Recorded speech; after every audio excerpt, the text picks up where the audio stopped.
was very frightening. You start being afraid of him dying. I was afraid he was going to die. My physician diagnosed congestive heart failure.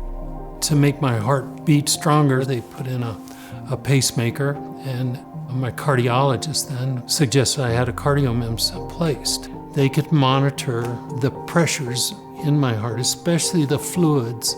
By monitoring that from home, he could suggest medication changes or alter it. By doing that, it could keep me out of the hospital.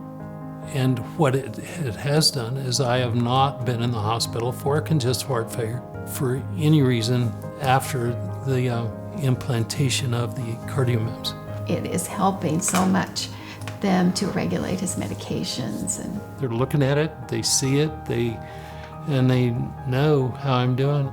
I'm grateful to still have him, and I'm grateful that we can play golf together and that we can ride bikes together. All the things that we still can do.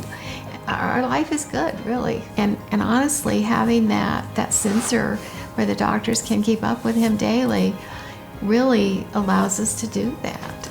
The fact that I have my congestive heart failure team close to my chest, literally, is huge for me, and it makes life easy for me, so I'm grateful.